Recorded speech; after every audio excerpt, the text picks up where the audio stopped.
A very good afternoon to you, Elijah, and thank you so much for joining us. So, as I began my intro, I will put the question to you. Can this be considered a crisis?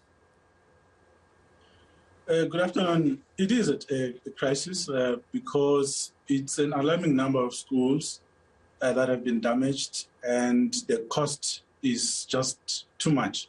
It runs into the millions. Just in the last 2-3 weeks alone, with the damage of the 139 schools and education centers in KZN alone, I mean, that damage was estimated at some 300 million rand, money that we don't already have as a sector.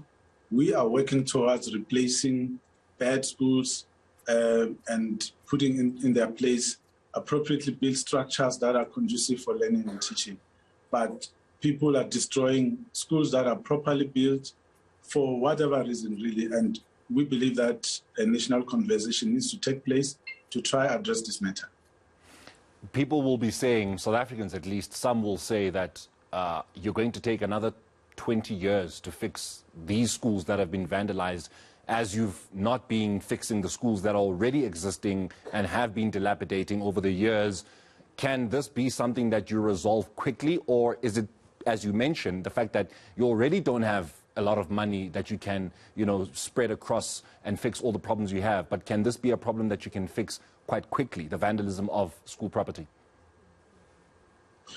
Well, it depends on the type of damage that has taken place. In the damage that took place in KZN, for example, you had 3 schools which were completely destroyed. In that case, you have to build from scratch. But in the meantime, you have to procure mobile classrooms, which themselves are very expensive. So you are basically going to do one thing twice. First, replacing the damaged structure with mobile classrooms to accommodate teachers and learners immediately for learning to continue.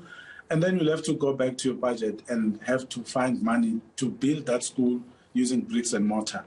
And that is not something that you can do in a short space of time. Everything has to be budgeted for over a budgeting cycle, which is like a 3-year period all the time.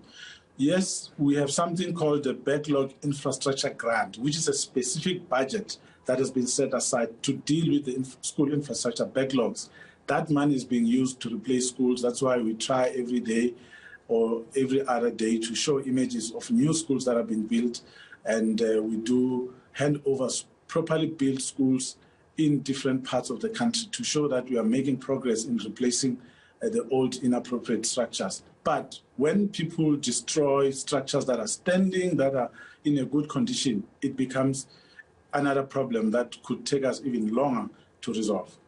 What is the Basic Education Department's real struggle? Is it a matter of money? And if it is, are you then saying you're not getting enough money from Treasury? And if that is the case, how much are you really needing to ensure that when such problems arise, like the unrest and the vandalism that comes thereof, that you can deal with it quickly? Well, in the past 3-4 years, we have experienced a consistent decline in the school infrastructure budget, simply because the economy in the country is not doing that well, and there's a huge demand for funds in all different directions, which makes sense because there has to be social security. We need to try take care of people who are vulnerable at this time. But at the same time, we have a problem of lack of space in schools, and we need to expand those schools so that they can accommodate the learners that are there. But we also have structures that are very old that we need to replace. So those are budgeted for, and we are building and making progress in that regard. What we don't have money for is for replacing proper structures that are being deliberately destroyed by people.